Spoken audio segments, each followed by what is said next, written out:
ധ്യാനനിർദ്ദേശം 2. ധ്യാനം തുടങ്ങുന്ന വിധം. ആദ്യമായിട്ട് നിങ്ങൾ ഇരിപ്പിൽ ഉറച്ചിരിക്കുക. എന്നിട്ട് നിങ്ങളുടെ കണ്ണുകളെ സാവധാനം അടയ്ക്കുക. നിങ്ങളുടെ ശ്രദ്ധ നട്ടെല്ലിലേക്ക് കൊണ്ടുവരിക. എങ്ങനെയാണ് നിങ്ങൾ നിങ്ങളുടെ ശരീരത്തെ നിർത്തിയിരിക്കുന്നത് എന്ന് അനുഭവിക്കുക. തുടക്കത്തിൽ പ്രത്യേകിച്ചിട്ട് ഒന്നും തന്നെ ചെയ്യാൻ ശ്രമിക്കരുത്. നിങ്ങളുടെ ശരീരത്തെ അതേ രീതിയിൽ തുടരാൻ അനുവദിക്കുക. എപ്രകാരമാണ് നിങ്ങളുടെ ശരീരം വച്ചിരിക്കുന്നത് എന്ന് ഒരു ക്ഷണം നിങ്ങൾ ശ്രദ്ധിക്കുക. ശരീരം നിങ്ങളുടെ സ്വന്തം അറിവിൻ്റെ ആകാശത്തിലാണ് നിങ്ങൾ ഇപ്പോൾ നിങ്ങളുടെ ശരീരത്തെ അനുഭവിക്കുന്നത്. ആ ജാഗ്രതയുടെ അറിവിൻ്റെ ആകാശത്തിലാണ് നിങ്ങൾ ഇപ്പോൾ നിങ്ങളുടെ ശരീരത്തെ കാണുന്നത്. നിങ്ങളുടെ ശരീരത്തെപ്പറ്റിയുള്ള സംഖ്യയാണ് നിങ്ങൾ ഇപ്പോൾ കാണുന്നത്. പ്രത്യേകിച്ച് നിങ്ങൾ നിങ്ങളുടെ നട്ടെല്ലിനെ കാണുക. ജാഗ്രതയോടുകൂടി നിങ്ങൾ നിങ്ങളുടെ ശരീരത്തെ അറിയുന്ന സമയത്ത് നിങ്ങളുടെ നട്ടെല്ല് മുകളിലേക്ക് ഉയരാൻ അനുവദിക്കുക. അതിനെ ആകാശത്തിലേക്ക് വലിച്ച് നീട്ടുക. കൂടുതൽ സമ്മർദ്ദം കൊടുക്കരുത്, ബലവും പ്രയോഗിക്കരുത്. ആകാശത്തിലേക്ക് വിടരുന്ന പൂ പോലെ നിങ്ങളുടെ ശരീരത്തെ മുകളിലേക്ക് നിർത്തുക, നേരെ നിർത്തുക. ഇനി നിങ്ങളുടെ മനസ്സിലെ മൂവ്മെൻറ്റ് ആൻഡ് സ്റ്റിൽനെസ്, ചലനവും നിശ്ചലതയും വളരെ പ്രകടമാകുന്നതായിട്ട് നിങ്ങൾ ശ്രദ്ധിക്കുക. നിങ്ങളുടെ മനസ്സിൻ്റെ ഗുണങ്ങളായിട്ടുള്ള സ്ഥിരതയെയും വഴക്കത്തെയും നിങ്ങൾ ശ്രദ്ധിക്കുക. ഇവ എങ്ങനെയാണ് നിങ്ങളുടെ ദൃഢനിശ്ചയത്തെ സഹായിക്കുന്നത് എന്ന് നോക്കുക. നിങ്ങളുടെ വഴക്കത്തെ എങ്ങനെയാണ് സഹായിക്കുന്നത് എന്ന് നോക്കുക. ഇതേ ഗുണങ്ങൾ നിങ്ങളുടെ ശരീരത്തിലും നിങ്ങൾ നിർത്തുന്നത് വളരെ ഗുണകരമാണ്. നിങ്ങളുടെ നട്ടെല്ല് നിവർന്നിരിക്കുന്ന സമയത്ത് സുന്ദരമായിട്ടുള്ള ആ നിവർന്നുള്ള ഇരിപ്പ് നിങ്ങളുടെ ഊർജത്തെയും ജാഗ്രതയെയും എങ്ങനെയാണ് കൊണ്ടുവരുന്നത് എന്ന് നിങ്ങൾ ശ്രദ്ധിക്കുക. നിങ്ങളുടെ ശരീരത്തിൻ്റെ മൂലസ്ഥാനം എന്നുള്ളത് നിങ്ങളുടെ നട്ടെല്ലാണ്.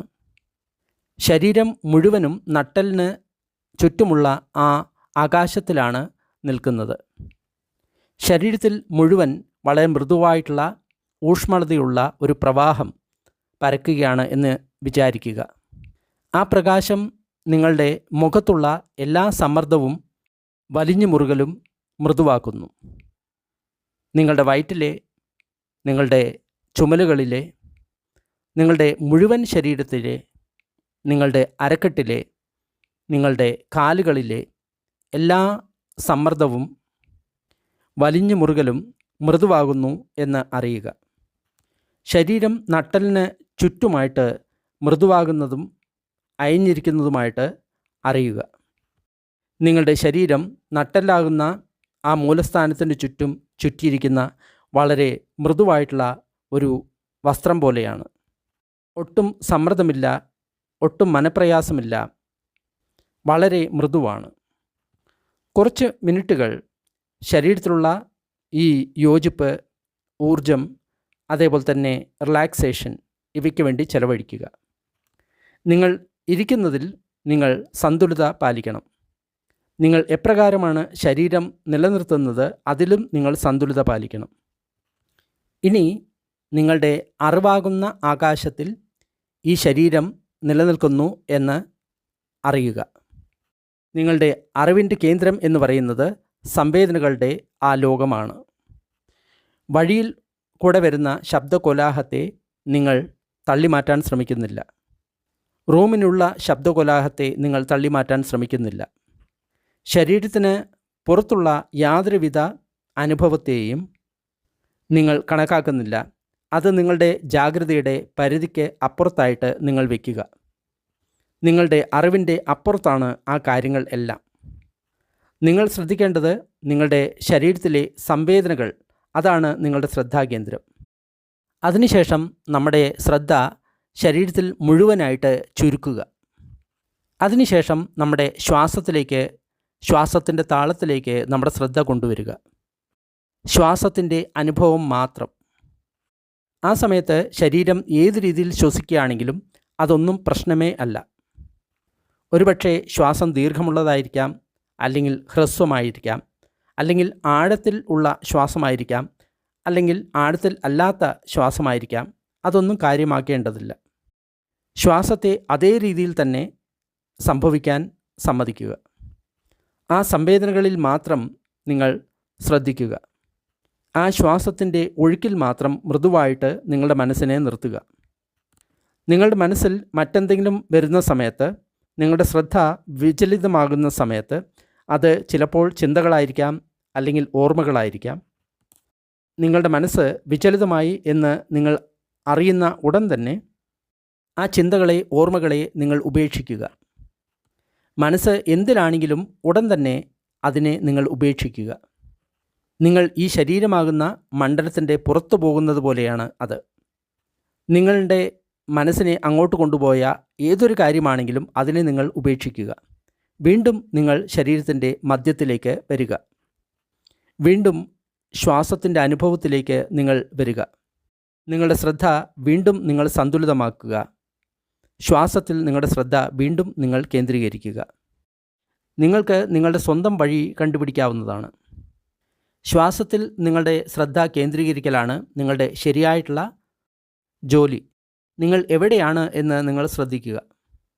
ശ്വാസത്തെ നിങ്ങൾ എപ്രകാരം കാണുന്നുവോ അതേപോലെ തന്നെ നിങ്ങൾ ജോലി ചെയ്യുക. നിങ്ങളുടെ മനസ്സ് വളരെ വ്യാകുലമാണ് എങ്കിൽ നിങ്ങൾ ശ്വാസത്തിൽ തന്നെ ജോലി ചെയ്യുക. അപ്പോൾ നിങ്ങൾ നിങ്ങളുടെ ശ്വാസത്തിൽ ബന്ധം ചെലുത്താൻ ശ്രമിക്കുക. നിങ്ങളുടെ മനസ്സ് ശാന്തമാണ്, നിങ്ങളുടെ ശ്രദ്ധ ഇളകാത്തതാണ് എങ്കിൽ നിങ്ങൾക്ക് കുറച്ചുകൂടി കാര്യങ്ങൾ സൂക്ഷ്മമാക്കാം. ഒന്ന് മറ്റൊന്നിനേക്കാളും ഭേദമുള്ള കാര്യമല്ല. ആ ക്ഷണത്തെ കാര്യങ്ങൾ എന്താണോ അതിലാണ് നിങ്ങൾ ജോലി ചെയ്യേണ്ടത്. സ്റ്റിൽനെസ് ഇൻ ദ ബ്രെത്ത്, ശ്വാസത്തിൻ്റെ നിശ്ചലത. നിങ്ങളുടെ ശ്രദ്ധ ഇളകാത്തതാണ് എങ്കിൽ നിങ്ങളുടെ ശ്വാസത്തെ കുറച്ചുകൂടി അടുത്ത് ശ്രദ്ധിക്കുക. പ്രത്യേകിച്ച് പുറത്തു പോകുന്ന ശ്വാസത്തിൻ്റെ അവസാനവും അകത്ത് വരുന്ന ശ്വാസത്തിൻ്റെ അവസാനവും നിങ്ങൾ പ്രത്യേകം ശ്രദ്ധിക്കുക. ആ തിരിച്ചു വരുന്ന സ്ഥലങ്ങളെ പ്രത്യേകം ശ്രദ്ധിക്കുക.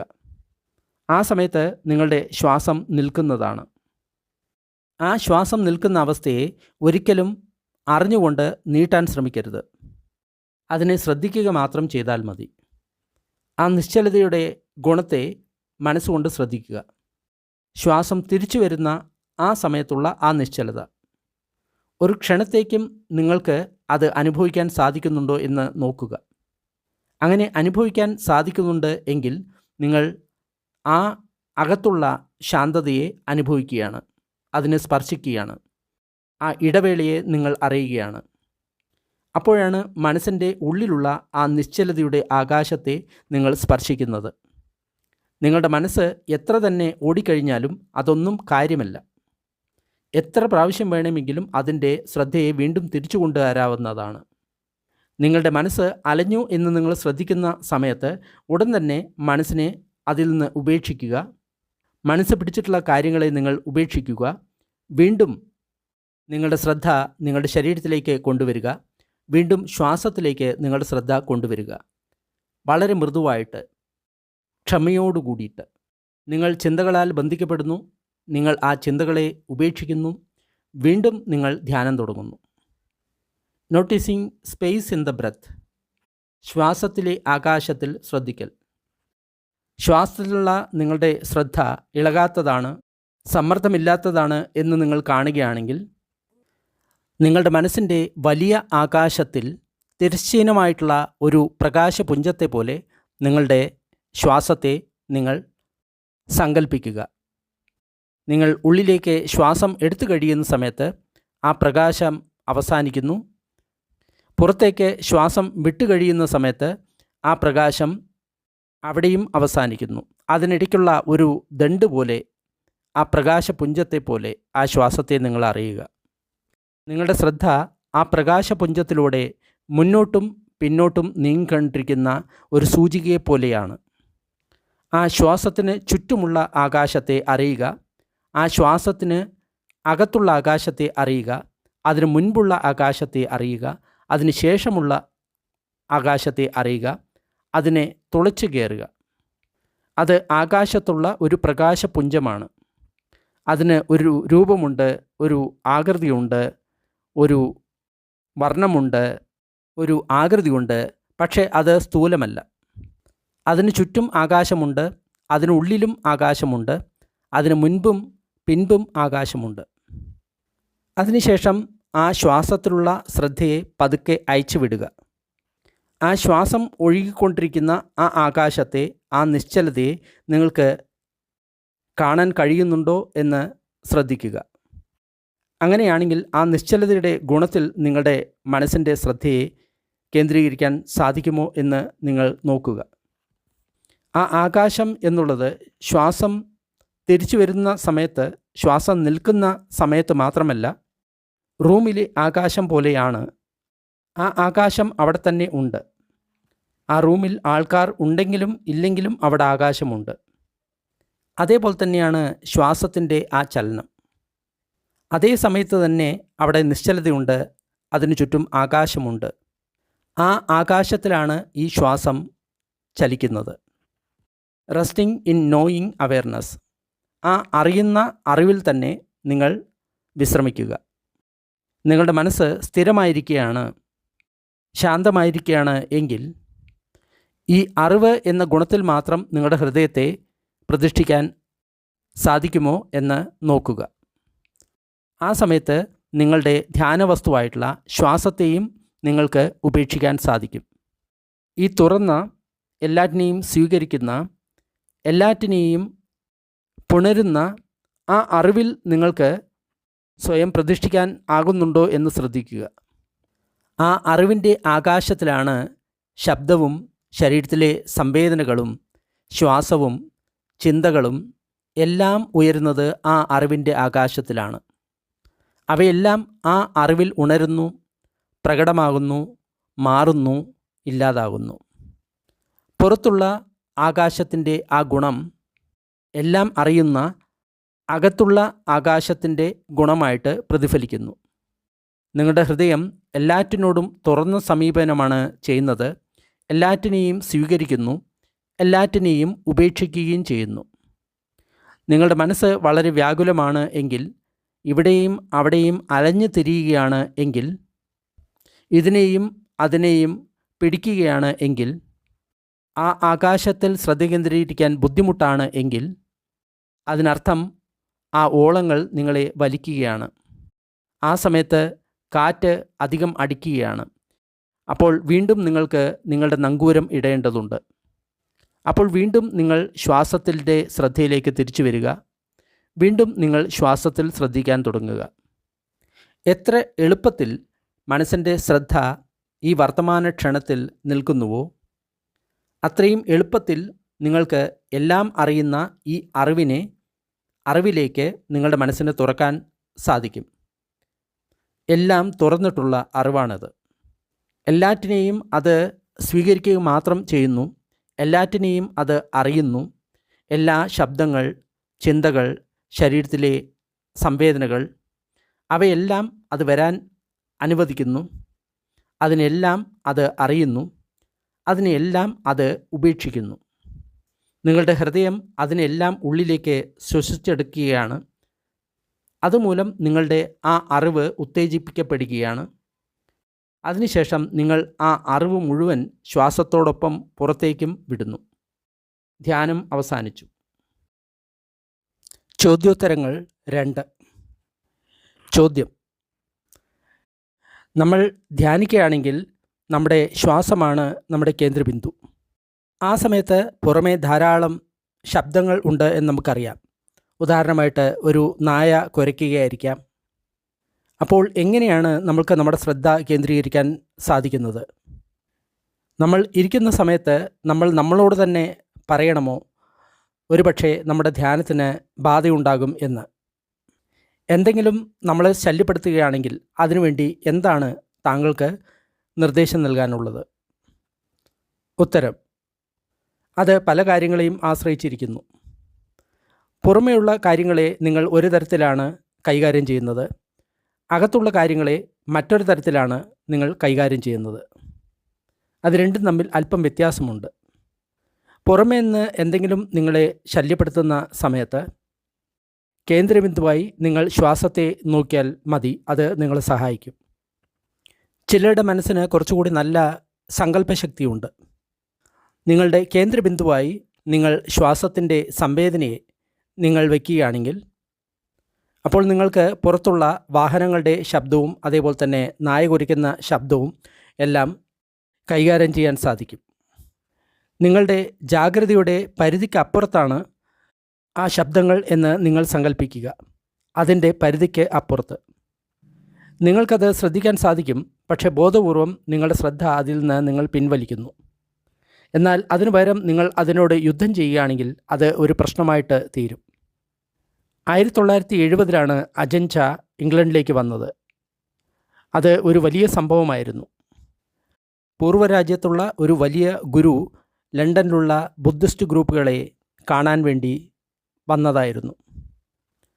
അവർക്ക് വളരെ ചെറിയൊരു സ്ഥലമാണ് ഉണ്ടായിരുന്നത്. അവിടെ ഒരുപാട് ജനങ്ങൾ തിങ്ങി നിറഞ്ഞിരുന്നു. അത് ഇംഗ്ലണ്ടിലുള്ള വളരെ ചൂടേറിയ ചൂടുകാലത്തെ ഒരു രാത്രിയായിരുന്നു.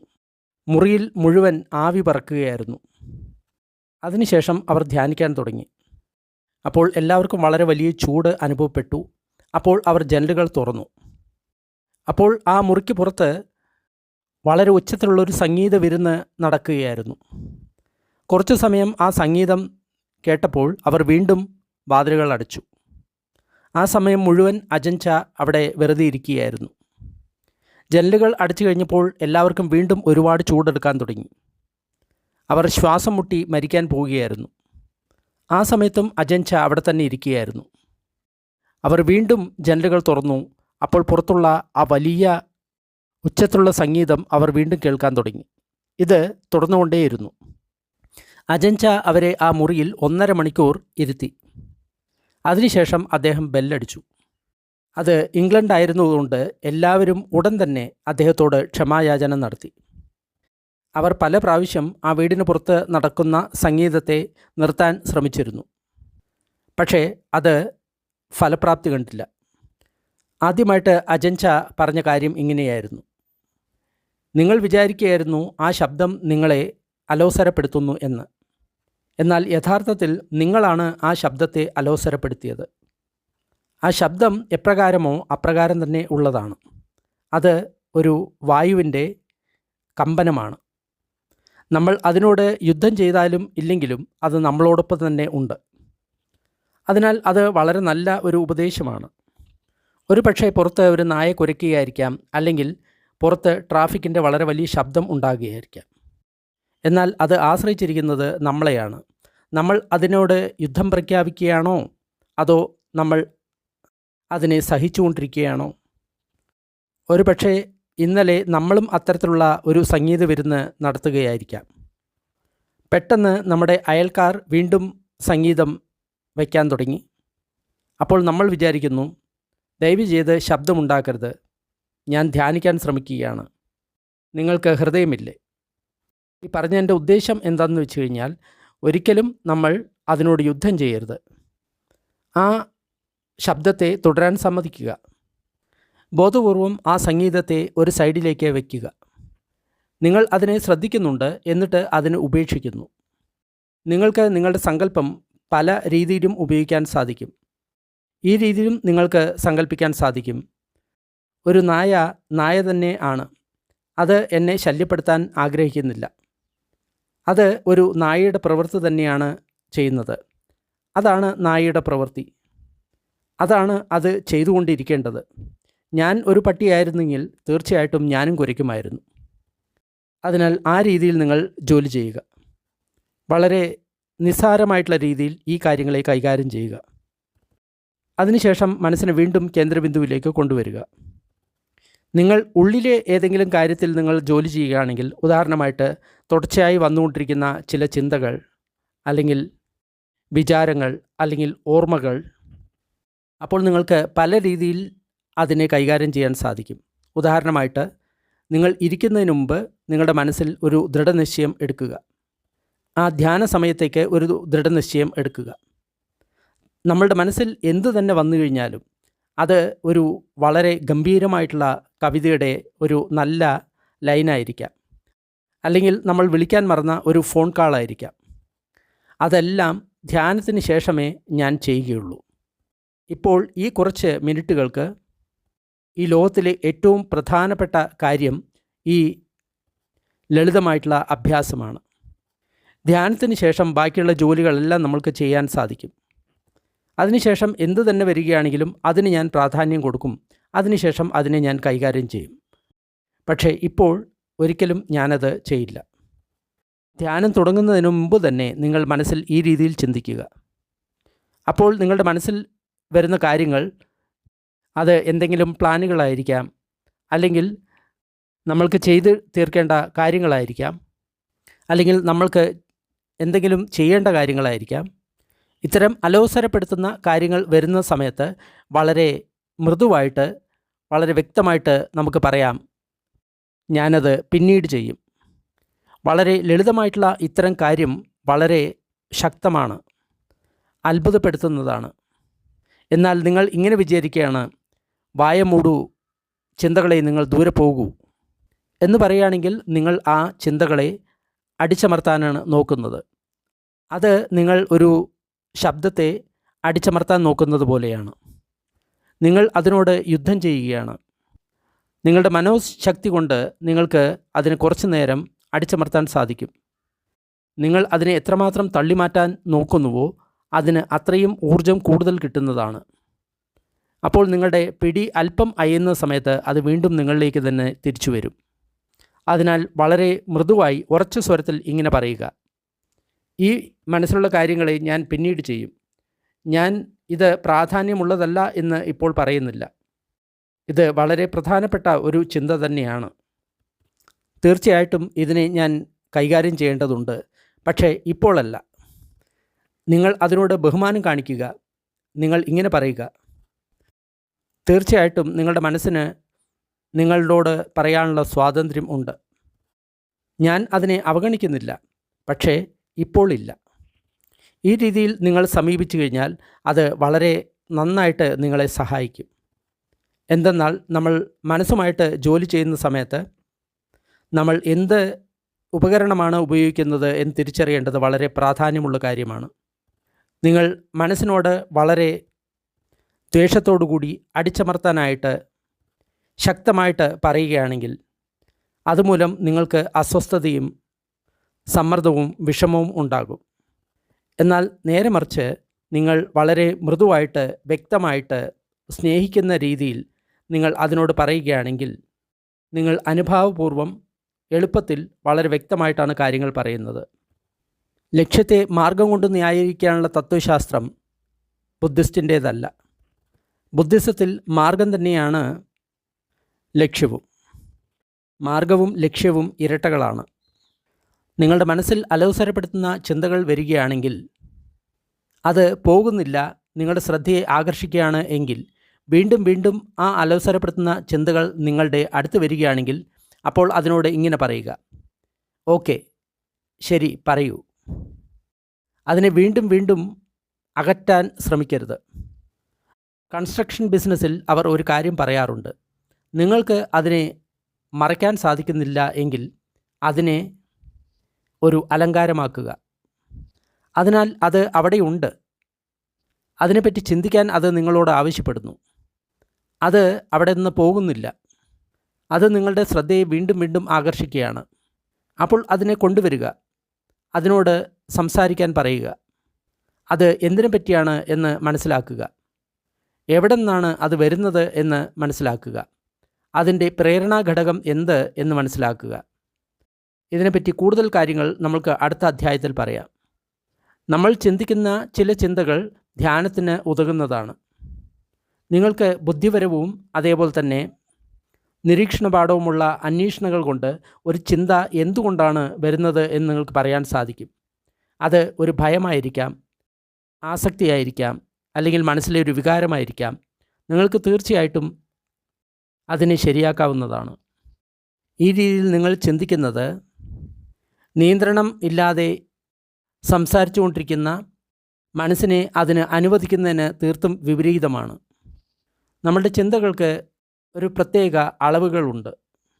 നമ്മുടെ മനസ്സ് ചിലപ്പോൾ 4 റേഡിയോ സ്റ്റേഷനുകൾ ഒരേപോലെ പറയുന്നതായിരിക്കാം. അതിനാൽ നിങ്ങൾ ചെയ്യേണ്ടത് അതിൽ നിങ്ങൾക്ക് ഏറ്റവും ഉപകാരപ്രദമായിട്ടുള്ള ഒരു ശബ്ദം മാത്രം കേൾക്കുക എന്നുള്ളതാണ്.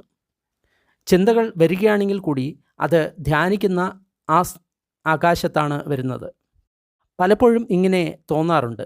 ഒരു വ്യക്തി ധ്യാനത്തെക്കുറിച്ച് വായിക്കുകയാണ്, കേൾക്കുകയാണ്. അപ്പോൾ അവർ വിചാരിക്കുന്നു ലക്ഷ്യം എന്നുള്ളത് ചിന്തകൾ ഇല്ലാത്ത അവസ്ഥയാണ് എന്നാണ്. എന്നാൽ എല്ലാ സമയത്തും അതല്ല കാര്യം. ബുദ്ധിസ്റ്റ് മനഃശാസ്ത്രം അനുസരിച്ച് നമ്മൾക്ക് 6 ഇന്ദ്രിയങ്ങളുണ്ട്.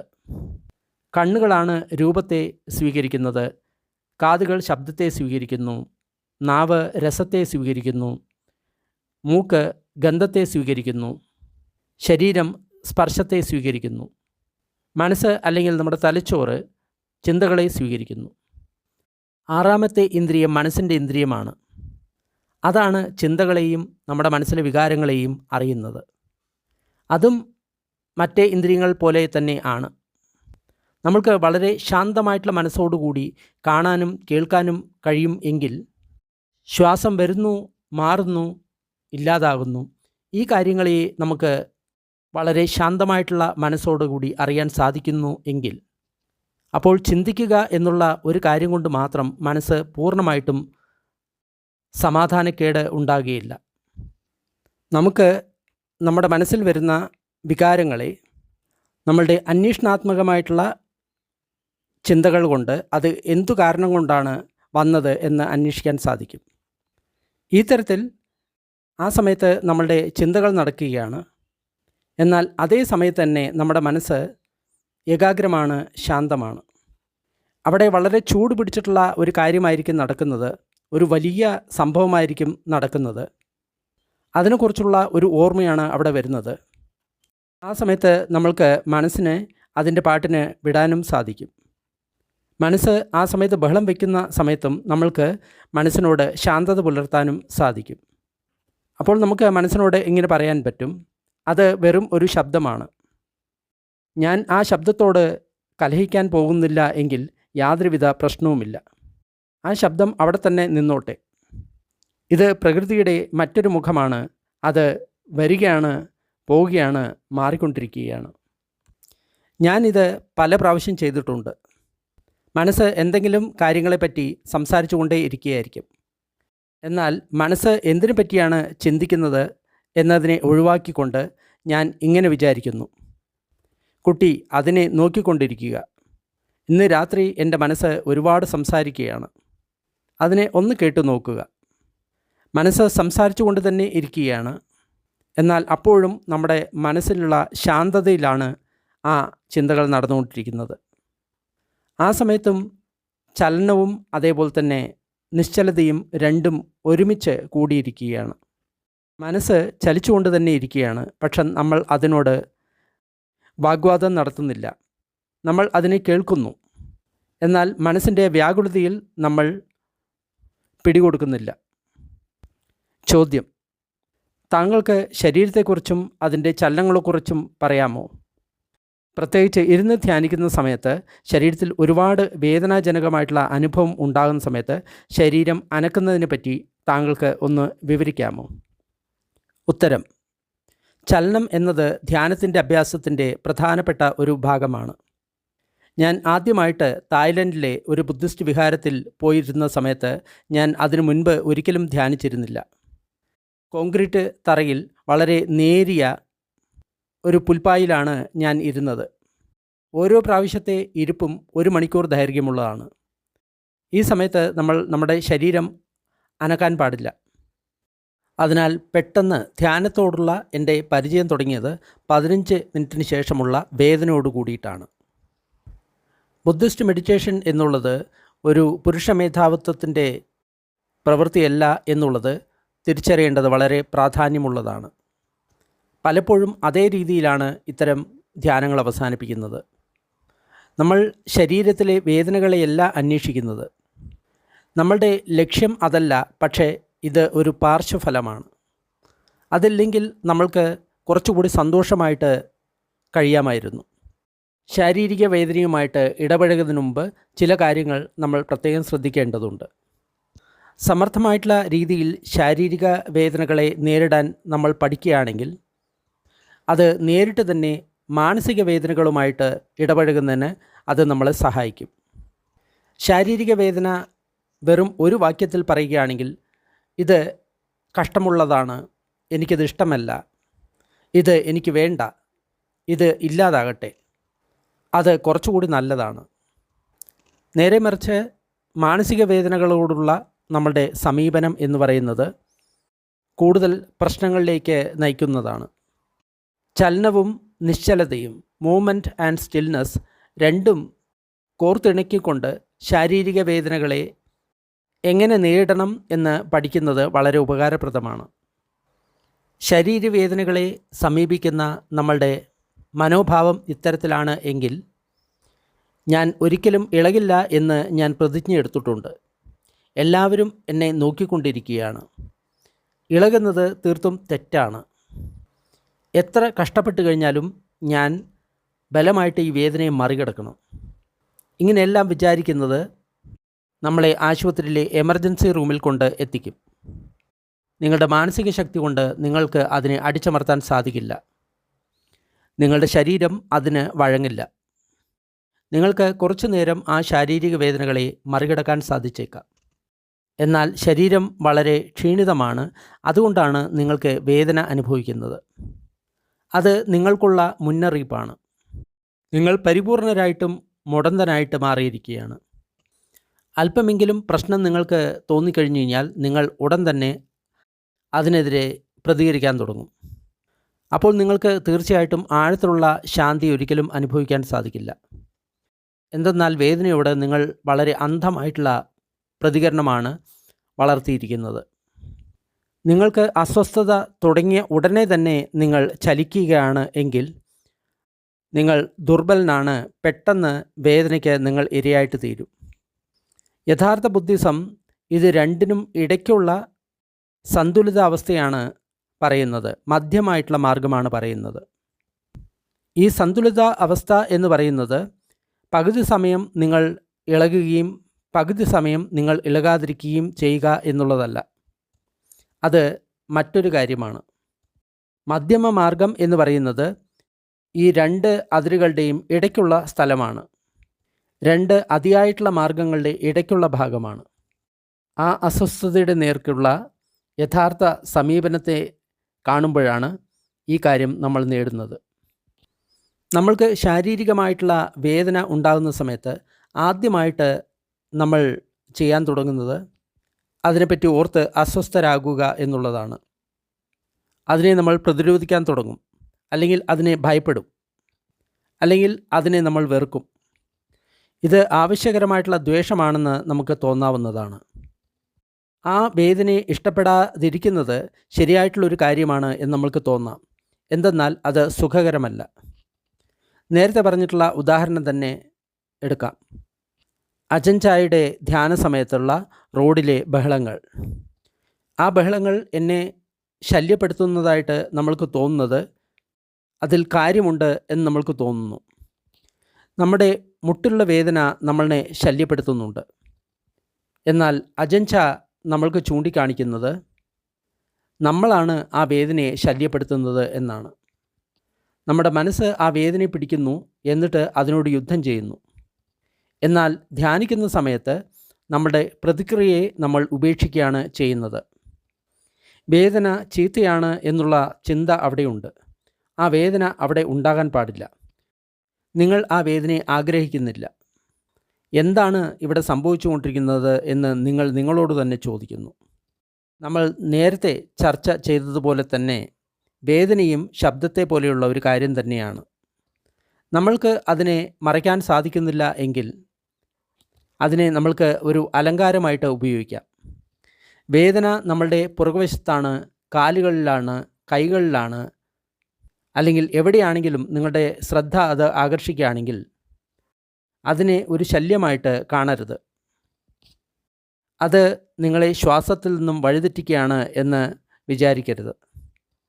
നിങ്ങൾ ശ്വാസത്തെ മറക്കുക, എന്നിട്ട് ആ വേദനയ്ക്ക് നിങ്ങൾ പ്രാധാന്യം കൊടുക്കുക. ആ വേദനയെ നിങ്ങൾ പരിശോധിക്കുക. അപ്പോൾ നിങ്ങൾക്ക് കാണാവുന്നത് ആ സംവേദന സുഖകരമല്ല. അതായത് നമ്മൾ കേൾക്കുന്ന ശബ്ദം നമ്മളെ അസ്വസ്ഥമാക്കുന്നതാണ്. അതേപോലെ തന്നെ ആ വേദനയെ നമ്മൾ സുഖകരമായിട്ട് മാറ്റാൻ ശ്രമിക്കരുത്. ആ വേദനയെ തടയാനും ശ്രമിക്കരുത്. അത് സുഖമില്ലാത്ത ഒരു സംവേദനയാണ് എന്ന് തിരിച്ചറിയുക. അപ്പോൾ നിങ്ങൾക്ക് ഒരു കാര്യം മനസ്സിലാകും, ആ സംവേദന ഒരു കാര്യമാണ്, അതിനെപ്പറ്റി മനസ്സ് ചിന്തിക്കുന്നത് മറ്റൊരു കാര്യമാണ്. മനസ്സ് അതിനെ തടയാൻ ശ്രമിക്കുകയാണെങ്കിൽ നിങ്ങൾക്കതിനെ പെട്ടെന്ന് കണ്ടുപിടിക്കാൻ സാധിക്കും. എന്നിട്ട് എന്താണ് സംഭവിക്കുന്നത് എന്ന് നിങ്ങൾ കാണാൻ സാധിക്കും. വേദന ശരീരത്തിലെ ഒരു സംവേദനയാണ് എന്ന് നിങ്ങൾക്ക് തിരിച്ചറിയാൻ സാധിക്കും. ശരീരത്തിനുണ്ടാകുന്ന കോട്ടവും അതേപോലെ തന്നെ അസ്വസ്ഥതയും തമ്മിലുള്ള വ്യത്യാസം നിങ്ങൾക്ക് തിരിച്ചറിയാൻ സാധിക്കും. ആ സുഖകരമല്ലാത്ത സംവേദനയുമായിട്ട് ഇരിക്കാൻ നിങ്ങൾക്ക് പഠിക്കാൻ സാധിക്കും. അതിനെ പ്രതിരോധിച്ചോ അതിനോട് ദാക്ഷിണ്യമില്ലാതെയോ അല്ല, ബലപ്രയോഗം നടത്തിയിട്ട് അല്ല, അത് സുഖകരമല്ലാത്ത ഒരു സംവേദനയാണ് എന്ന് തിരിച്ചറിയുക. അപ്പോൾ നിങ്ങൾക്ക് കാണാൻ സാധിക്കും, ഈ സംവേദന എന്ന് പറയുന്നത് ഒരു കാര്യമാണ്, അതിനെപ്പറ്റി മനസ്സ് ചിന്തിക്കുന്നത് മറ്റൊരു കാര്യമാണ്. മനസ്സ് അതിനെ പ്രതിരോധിക്കാൻ ശ്രമിക്കുകയാണെങ്കിൽ നിങ്ങൾക്കതിനെ കണ്ടുപിടിക്കാൻ സാധിക്കും. എന്നിട്ട് എന്താണ് സംഭവിക്കുന്നത് എന്ന് നിങ്ങൾ കാണാനും സാധിക്കും. ആ വേദനയെ വെറും ഒരു സംവേദനയായിട്ട് നിങ്ങൾക്ക് തിരിച്ചറിയാൻ സാധിക്കും. അപ്പോൾ നിങ്ങൾക്ക് ശരീരത്തിലെ അസ്വസ്ഥതയും യഥാർത്ഥ ശാരീരിക പ്രശ്നവും തമ്മിലുള്ള വേർതിരിവ് നിങ്ങൾക്ക് മനസ്സിലാകും. ആ സുഖകരമല്ലാത്ത സംവേദനവുമായിട്ട് പൊരുത്തപ്പെടാൻ നിങ്ങൾക്ക് പഠിക്കാൻ സാധിക്കും. അതിനോട് യുദ്ധം ചെയ്തിട്ടോ പ്രതിരോധിച്ചിട്ടോ അല്ല, ബലം പ്രയോഗത്താലും അല്ല, അത് വെറും അസുഖകരമായിട്ടുള്ള ഒരു സംവേദനയാണ് എന്ന് അറിഞ്ഞതുകൊണ്ട് മാത്രമാണ് അത് നിങ്ങൾക്ക് സാധിക്കുന്നത്. നിങ്ങൾക്ക് അതിനെ വെറുക്കേണ്ട ആവശ്യമില്ല, അതിനോട് യുദ്ധം ചെയ്യേണ്ട ആവശ്യവുമില്ല, അതിനെപ്പറ്റി വിഷമിക്കേണ്ട ആവശ്യവുമില്ല. നിങ്ങൾക്ക് ആവശ്യമുണ്ട് എന്ന് തോന്നുകയാണെങ്കിൽ നിങ്ങൾക്ക് തീർച്ചയായിട്ടും നിങ്ങളുടെ ഇരിപ്പ് മാറ്റാവുന്നതാണ്. എന്നാൽ അതിനെ സഹിക്കാവുന്നിടത്തോളം സഹിച്ചുകൊണ്ട് നിങ്ങൾ ഇരിക്കണം. അത് അത്ര പ്രശ്നമുള്ളതല്ല എന്ന് നിങ്ങൾ മനസ്സിലാക്കണം. ഏറ്റവും പ്രധാനപ്പെട്ട കാര്യം നിങ്ങൾക്ക് അതിനോടുള്ള സമീപത്തെ ക്രമീകരിക്കാം എന്നുള്ളതാണ്. നിങ്ങളുടെ ശരീരത്തോട് യുദ്ധം പ്രഖ്യാപിക്കില്ല എന്ന ഒരു ഉറച്ച തീരുമാനം നിങ്ങൾ നിങ്ങളുടെ മനസ്സിലെടുക്കണം. ആ വീക്ഷണത്താൽ ആ അസ്വസ്ഥത നിങ്ങളിൽ ഉണ്ട് എന്ന് നിങ്ങൾക്ക് കാണാൻ സാധിക്കും. അപ്പോൾ നിങ്ങൾക്ക് അതിനെ ശാന്തമായിട്ട് നേരിടാനും സാധിക്കും. ആ അസ്വസ്ഥതയെ നിങ്ങൾക്ക് ഇഷ്ടമില്ലാത്ത ഒരു അതിക്രമിച്ച് കയറിയവനെ പോലെ ആ വേദനയെ നോക്കുകയാണെങ്കിൽ, അത് നിങ്ങളുടെ ധ്യാനത്തെ നശിപ്പിക്കുകയാണ് എന്ന് നിങ്ങൾക്ക് തോന്നുകയാണെങ്കിൽ, ഉടൻ തന്നെ ദയോടുള്ള ഒരു സമീപനം അതിനോട് കൊണ്ടുവരണം. മൈത്രിയോടുള്ള സമീപനം ആ വേദനയോട് കൊണ്ടുവരണം. ആ ഇഷ്ടമില്ലാത്ത സംവേദന അതിനെ നിങ്ങൾ മൈത്രിയോടുകൂടി കാണണം. മൈത്രിയോടുകൂടി കാണുക എന്നതിൻ്റെ അർത്ഥം നമ്മൾ ആ വേദനയെ ഇഷ്ടപ്പെടുന്നു എന്നല്ല. കാലിലുള്ള വേദനയെ നമ്മൾ തിരിച്ചറിയുന്നു, അതിനെ സ്വീകരിക്കുന്നു.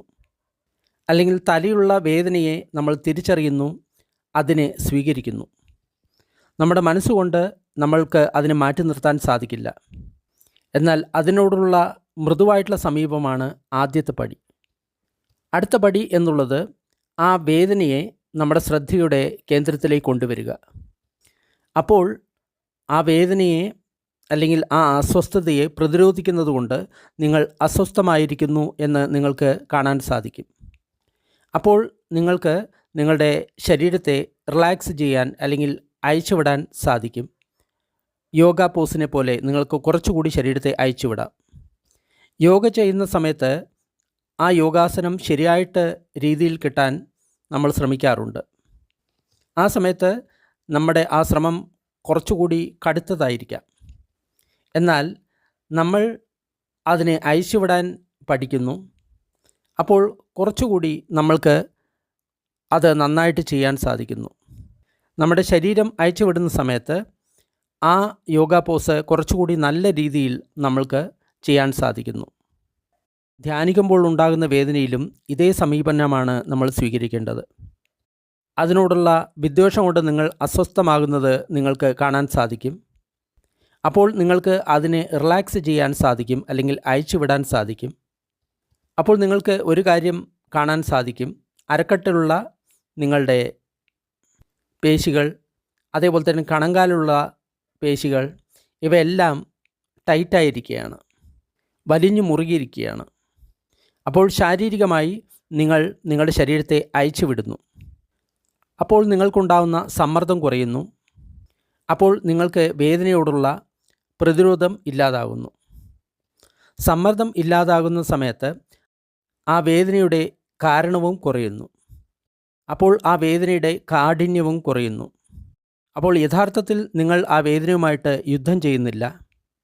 അവിടെ അസ്വസ്ഥത ഉണ്ട് എങ്കിൽ കൂടി അത് ഒരു പ്രശ്നമല്ല.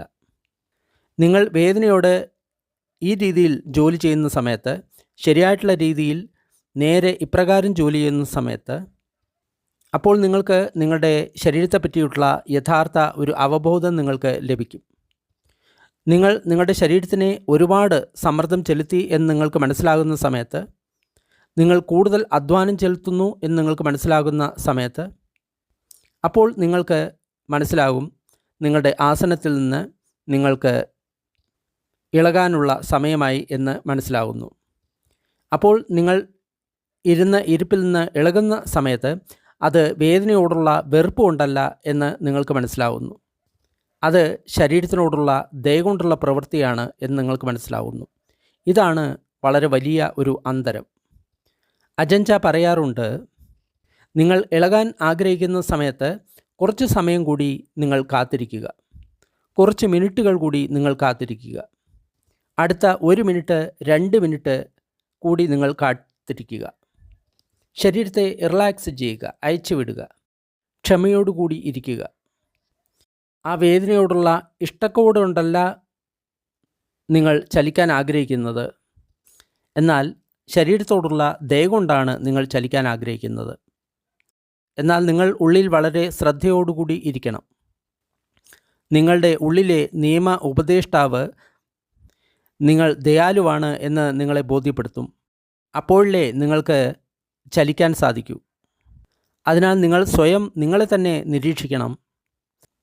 നിങ്ങൾ ശരീരത്തോട് ദയ കാണിക്കുകയാണോ, അല്ലെങ്കിൽ ആ വേദനയോടുള്ള ഭയവും ആ വേദനയെ ഒഴിവാക്കാൻ വേണ്ടിയിട്ടാണ് നിങ്ങൾ ചലിക്കുന്നത് എന്ന് നിങ്ങൾ സ്വയം പരിശോധിക്കണം. നിങ്ങൾ കാത്തിരിക്കുകയാണ്, നിങ്ങൾ ക്ഷമയോടുകൂടി ഇരിക്കുകയാണ്. അങ്ങനെ ഇരിക്കുന്ന സമയത്ത്, നിങ്ങൾ ചലിക്കുന്ന സമയത്ത് നിങ്ങളുടെ ശരീരത്തിൽ ഒരു ആശ്വാസമുണ്ടാകും, അതേപോലെ തന്നെ ഹൃദയത്തിലും ഒരു ആശ്വാസമുണ്ടാകും. എന്നാൽ ഭയത്തോടു കൂടിയിട്ടോ അല്ലെങ്കിൽ വേദനയെ ഇല്ലാതാക്കാനോ ആണ് നിങ്ങൾ മൂവ് ചെയ്യുന്നത് എങ്കിൽ, അപ്പോൾ വീണ്ടും നിങ്ങൾ ഭയത്തിലേക്ക് അല്ലെങ്കിൽ ഇഷ്ടക്കേടിലേക്ക് തന്നെ വീണ്ടും തിരിഞ്ഞു പോവുകയാണ് ചെയ്യുന്നത്. ഒരുപക്ഷെ വളരെ കാലമുള്ള വേദന ഉണ്ടായിരിക്കാം ശരീരത്തിൽ. അതിന് നിങ്ങളുടെ ഇരിപ്പുമായിട്ട് യാതൊരുവിധ ബന്ധവുമില്ല. അതിനെപ്പറ്റി നിങ്ങൾ നിങ്ങളുടെ ഹൃദയത്തിൽ അതിനെപ്പറ്റി സ്വീകരിക്കണം. അപ്പോൾ അത് വലിയ ഒരു മാറ്റം നിങ്ങളിൽ ഉണ്ടാക്കും. ശരീരത്തിലെ വേദനയോട് ഇത്തരത്തിൽ പെരുമാറുന്ന സമയത്ത് അത് വളരെ ഉപകാരപ്രദമാണ്. അപ്പോൾ ഇതിനെ നിങ്ങളുടെ മാനസിക വേദനയുമായിട്ട് നിങ്ങൾക്ക് താരതമ്യം ചെയ്യാൻ സാധിക്കും. നിങ്ങളുടെ മനസ്സിൽ ഒരുപക്ഷെ ദുഃഖമായിരിക്കാം, ദേഷ്യമായിരിക്കാം, സങ്കടമായിരിക്കാം, ഭയമായിരിക്കാം. അപ്പോൾ അതിൽ തന്നെ നിങ്ങൾക്ക് നിൽക്കാൻ സാധിക്കും, അതിനെ സ്വീകരിക്കാൻ സാധിക്കും, അതിനെ അറിയാൻ സാധിക്കും, അതിനെ ഉപേക്ഷിക്കാൻ സാധിക്കും. ശരീരവേദനകളെപ്പോലെ തന്നെ മാനസിക വേദനകളോടും നിങ്ങൾക്ക് അതേ സമീപനം തന്നെ എടുക്കാൻ സാധിക്കും. ചോദ്യം: ദയവ് ചെയ്ത് ഉറക്കം വരുന്നതിനെ കുറിച്ചിട്ട് പറഞ്ഞാലും. ഉത്തരം: നമ്മൾ ധ്യാനിക്കാൻ ഇരിക്കുന്ന സമയത്ത് നമ്മൾക്ക് 2 തരത്തിലുള്ള ഒഴുക്കുകൾ കാണാൻ സാധിക്കും. ഒരു ദിശയിൽ നമ്മൾ വളരെയധികം അസ്വസ്ഥനാകും, മറ്റേ ദിശയിൽ നമ്മൾ വളരെയധികം ഉറക്കം വരൽ ഉണ്ടാകും. ബുദ്ധൻ പറഞ്ഞ ഭാഷ അതിനെ പാലി എന്നാണ് പറയുന്നത്. അത് സംസ്കൃതവുമായിട്ട് യോജിക്കുന്നതാണ്. അസ്വസ്ഥതയ്ക്കും ഉറക്കം വരനുമുള്ള പാലി വാക്കുകൾ ബുദ്ധിസ്റ്റ് ധ്യാനം ചെയ്യുന്നവർക്ക് പരിചിതമാണ്. അസ്വസ്ഥതയ്ക്ക് പാലി ഭാഷയിൽ ഉദ്ദച്ച കുക്കുച്ച എന്ന് പറയുന്നു. ആലസ്യത്തെ ധീനമിഥ എന്ന് പറയുന്നു. ഇതിനെപ്പറ്റി ആദ്യത്തെ പാഠത്തിൽ തന്നെ നമ്മൾ വിശദീകരിച്ചിട്ടുണ്ട്. നമ്മൾ ശരീരത്തെ റിലാക്സ് ചെയ്യുകയാണ് എന്ന് വിചാരിക്കുകയാണെങ്കിൽ ശരിക്കും നമ്മൾ മയക്കത്തിലേക്ക് പോവുകയാണ് ചെയ്യുന്നത്. ജാഗ്രത വന്നു എന്ന് നമ്മൾ കരുതുകയാണെങ്കിൽ ശരിക്കും നമ്മൾ അസ്വസ്ഥരാകുകയാണ് അല്ലെങ്കിൽ ഭയപ്പെടുകയാണ് ചെയ്യുന്നുള്ളത്. ധ്യാന സമയത്ത് നമ്മൾ കണ്ടുപിടിക്കാൻ ആഗ്രഹിക്കുന്ന തലം എന്നുള്ളത് ഒരേ സമയത്ത് നമ്മൾ റിലാക്സ്ഡ് ആണ്, അതേപോലെ തന്നെ ജാഗ്രതയുള്ളവരും ആണ്. നിങ്ങൾ ജനിക്കുമ്പോൾ തന്നെ ഈ കഴിവുണ്ട് എന്ന് നിങ്ങൾ ഒരുപക്ഷെ കരുതുന്നില്ലായിരിക്കാം. എന്നാൽ നിങ്ങളുടെ മനസ്സിൻ്റെ മൂലതത്വം എന്ന് പറയുന്നത് ഇത് രണ്ടിൻ്റെയും സന്തുലിതമായിട്ടുള്ള ഗുണങ്ങളാണ്. മനസ്സിൻ്റെ യഥാർത്ഥ പ്രകൃതം എന്ന് പറഞ്ഞു കഴിഞ്ഞാൽ അത് പൂർണ്ണമായിട്ടും ജാഗ്രതയുള്ളതാണ്, അതേപോലെ തന്നെ പൂർണ്ണമായിട്ടും ശാന്തവുമാണ്. ആദ്യമായിട്ട് നമ്മുടെ മനസ്സ് റിലാക്സേഷൻ അല്ലെങ്കിൽ അയച്ചുവിടലിനെ ശരിയായിട്ടുള്ള രീതിയിലല്ല കൈകാര്യം ചെയ്യുന്നത്. നമ്മൾ അതിനെ അഭ്യസിക്കുന്ന സമയത്ത് നമ്മൾ ആലസ്യത്തിലേക്കാണ് പോകുന്നത്. ആലസ്യവും ഉറക്കം പോലെ തന്നെയാണ് ജോലി ചെയ്യുന്നത്. അത് ഒരു ആവർത്തനം പോലെയാണ്. മനസ്സിൽ ആലസ്യം വരികയാണെങ്കിൽ നിങ്ങൾ ശരീരം റിലാക്സ് ചെയ്യുന്ന സമയത്ത് നിങ്ങൾ ഉടൻ തന്നെ ഇരുട്ടിൽപ്പെടുന്നു. ഉറക്കത്തിലേക്കുള്ള ആ ആദ്യത്തെ കാൽവയ്പ്പിനെ തന്നെ നിങ്ങൾ പിടിക്കണം. നിങ്ങൾക്ക് ആലസ്യം വരികയാണെങ്കിൽ നിങ്ങൾക്ക് കണ്ണ് തുറന്നുകൊണ്ട് ഇരിക്കാവുന്നതാണ്. മറ്റൊരു വിധി എന്ന് പറയുന്നത് നിങ്ങൾക്ക് നിങ്ങളുടെ കയ്യിൽ ഒരു തീപ്പെട്ടിയെ പിടിക്കാവുന്നതാണ്. നിങ്ങളുടെ 2 തള്ളവിരൽ കൊണ്ടും നിങ്ങൾക്ക് തീപ്പെട്ടിയെ പിടിക്കാവുന്നതാണ്. അപ്പോൾ അത് വായുവിലാണ് നിൽക്കുന്നത്. അപ്പോൾ നിങ്ങൾക്ക് ആലസ്യം വരികയാണെങ്കിൽ അപ്പോൾ തന്നെ ആ തീപ്പെട്ടി കയ്യിൽ നിന്ന് വീഴും. നിങ്ങളുടെ കൈകൾ വളരെ സ്പർശനശേഷി ഉള്ളതാണ്. അത് വീണ ഉടനെ നിങ്ങൾക്ക് അത് കണ്ടുപിടിക്കാൻ സാധിക്കും. അപ്പോൾ നിങ്ങൾക്ക് ഉറക്കത്തിൽ നിന്ന് ഉണരാനും സാധിക്കും. ഉറക്കം വരുന്നതിനെ മറികടക്കാനുള്ള മറ്റൊരു വിദ്യ എന്നുള്ളത് നമ്മളുടെ നട്ടെല്ലിനെ യഥാർത്ഥ ബോധത്തോടുകൂടി വീക്ഷിക്കുക എന്നുള്ളതാണ്. നമ്മൾക്ക് ആലസ്യം വരുന്ന സമയത്ത് നമ്മളുടെ മുതുക് അല്പം മുന്നോട്ട് വളയും, നമ്മുടെ തല താഴാൻ തുടങ്ങും. അപ്പോൾ നമ്മൾക്ക് 2 തള്ളവിരലുകൾക്കിടയിൽ എന്തെങ്കിലും പിടിക്കാവുന്നതാണ്, അല്ലെങ്കിൽ നട്ടെല്ലിൻ്റെ അവസ്ഥയെപ്പറ്റി ബോധവാൻ ആകാവുന്നതാണ്. അപ്പോൾ നിങ്ങൾക്ക് ജാഗ്രതയോടുകൂടി ഇരിക്കാൻ സാധിക്കും. അപ്പോൾ നിങ്ങൾക്ക് ആ ഉറക്കം വരൽ ഒരിക്കലും ഉണ്ടാകുകയില്ല. ഉറക്കം വരുമ്പോൾ തന്നെ നിങ്ങൾക്ക് അതിനെ പിടിക്കാൻ സാധിച്ചു കഴിഞ്ഞാൽ നിങ്ങൾക്ക് അതിൽ നിന്ന് പുറത്തു വരാൻ സാധിക്കും. അതിൻ്റെ പൂർണ്ണചക്രത്തിൽ നിന്ന് നിങ്ങൾക്ക് വിമുക്തനാകാനും സാധിക്കും. നിങ്ങൾക്ക് അതിനെ പിടിക്കാൻ സാധിച്ചില്ല എങ്കിൽ നിങ്ങൾ ഉറക്കത്തിലേക്ക് പോകും. 20 മിനിറ്റോ അല്ലെങ്കിൽ അതിൽ കൂടുതലോ ആയിട്ടായിരിക്കും നിങ്ങൾ ഉണരുക. നിങ്ങൾ കൂടുതൽ അസ്വസ്ഥനാണ് എങ്കിൽ നിങ്ങൾ തലയിൽ ഒരു പുസ്തകമോ അല്ലെങ്കിൽ ഒരു തീപ്പെട്ടിയോ വയ്ക്കുക. ഉറക്കം കൂടുതലുള്ള ഭിക്ഷുക്കൾ ചെയ്യുന്ന വളരെ പ്രസിദ്ധമായിട്ടുള്ള ഒരു കാര്യമാണ് ഇത്. നിങ്ങൾ മറ്റുള്ളവരുടെ കൂടെ ഇരിക്കുകയാണെങ്കിൽ നിങ്ങളുടെ പുസ്തകം തലയിൽ നിന്ന് താഴെ വീഴുന്ന സമയത്ത് നിങ്ങൾക്ക് ഒരു ജാള്യത ഉണ്ടാകും. നിങ്ങളുടെ തള്ളവിരലുകൾക്കിടയിലുള്ള തീപ്പെട്ടിയാണ് വീഴുന്നത് എങ്കിൽ അധികമാരും അത് അറിയില്ല. എന്നാൽ നിങ്ങളുടെ തലയിൽ ഒരു തീപ്പെട്ടിയോ അല്ലെങ്കിൽ പുസ്തകമാണോ എങ്കിൽ നിങ്ങൾ ഉറങ്ങാൻ തുടങ്ങുമ്പോൾ തന്നെ അത് താഴെ വീഴും. അപ്പോൾ ഒരു വലിയ ശബ്ദമുണ്ടാകും. എല്ലാവർക്കും അതിനെപ്പറ്റി അറിയാൻ സാധിക്കും. അപ്പോൾ നിങ്ങൾക്ക് ഒരു കുറവിനെ മറ്റൊരു കുറവ് കൊണ്ട് പരിഹരിക്കാൻ സാധിക്കും. ഉറക്കത്തിന് നിങ്ങളുടെ അഭിമാനത്തിന് ക്ഷതമുണ്ടാകുന്ന സമയത്ത് അതിനെ നിങ്ങൾക്ക് ജയിക്കാൻ സാധിക്കും. നിങ്ങളുടെ ചീത്ത സ്വഭാവത്തെ നിങ്ങളുടെ ഉന്നമനത്തിനായിട്ട് നിങ്ങൾക്ക് ഉപയോഗിക്കാം. എന്നാൽ ഇത് ഉറക്കത്തെ തീർച്ചയായിട്ടും തടഞ്ഞു നിർത്തും എന്നുള്ള ഉറപ്പൊന്നുമില്ല. എന്തെന്നാൽ കുറച്ചുകൂടി അനുഭവമുള്ള ധ്യാനം ചെയ്യുന്നവർ അവർക്ക് തലയിൽ ഒരു പുസ്തകമോ അല്ലെങ്കിൽ തീപ്പെട്ടിയോ വെച്ചുകൊണ്ട് ഉറങ്ങാൻ സാധിക്കും. അവരുടെ തല തറയിൽ മുട്ടിക്കഴിഞ്ഞു കഴിഞ്ഞാലും അവരുടെ തലയിലെ പുസ്തകമോ അല്ലെങ്കിൽ മാച്ച് ബോക്സോ താഴെ വീഴുകയില്ല. മെഴുകുതിരിയുടെ പ്രകാശമോ അല്ലെങ്കിൽ മറ്റെന്തെങ്കിലും ചിത്രമോ ധ്യാനവസ്തുവായിട്ട് ഉപയോഗിക്കുന്നതും വളരെ നല്ലതാണ്. ഉറക്കത്തിൻ്റെ ആദ്യപടി വരുമ്പോൾ തന്നെ നമ്മുടെ കണ്ണിൻ്റെ ശ്രദ്ധ നഷ്ടപ്പെടാൻ തുടങ്ങും. തീജ്വാലയുടെ വക്കുകൾ നമ്മൾ സൂക്ഷിച്ചു നോക്കുന്ന സമയത്ത് നമ്മൾക്ക് ഉറക്കം വരുന്ന സമയത്ത് തന്നെ നമ്മൾക്ക് മനസ്സിലാകാൻ തുടങ്ങും. നിങ്ങൾക്ക് ഉറക്കം വരുന്ന സമയത്ത് നിങ്ങൾ കാണുന്ന ചിത്രവും മാറാൻ തുടങ്ങും. ഒന്നിനു പകരം 2 മെഴുകുതിരിയുടെ ജ്വാലകൾ നിങ്ങൾ കാണുകയാണെങ്കിൽ നിങ്ങൾക്കറിയാം ഉണരേണ്ട സമയമായി എന്ന്.